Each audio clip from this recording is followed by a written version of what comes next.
तर मग आपण जात आहोत कोल्हापूरच्या महालक्ष्मीच्या पाया. तुम्हाला घेऊन जाते.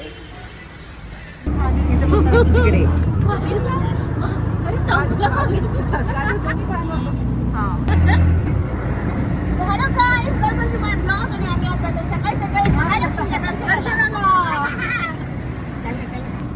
तर अशा प्रकारे सुरू झाला आपला श्री महालक्ष्मीच्या भेटीचा प्रवास. आणि त्या दिवशी एवढा शुभ दिवस होता, तो म्हणजे छत्रपती शिवाजी महाराजांची जयंती होती. आम्ही पोहोचलेलो महालक्ष्मीच्या मंदिराच्या बाहेर आणि तिथं सुंदर अशी दुकानं, दागिने खूप सुंदर होतं. बाहेरच कमळाची फुलं, गुलाबाची फुलं, खूप खूप सुंदर फुलं होती. त्याच्यातलं आम्ही एक कमळाचं फूल घेतलं आणि दर्शनाच्या रांगेत थांबलो. किती सुंदर मंदिर होतं.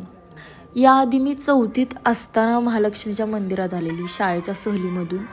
आपली महाराष्ट्राची संस्कृती, त्याच्यानंतर ही मंदिरं एवढी सुंदर आहेत ना, म्हणजे असं बघत राहावं असं वाटतं. ती मंदिरं एवढी सुंदर, त्याच्यातली डिझाईन, त्याच्यानंतर मूर्त्या, कोरीव काम, सगळं काही एकदम असं मनाला भिडणारं आणि मानसिक शांतता देत होतं.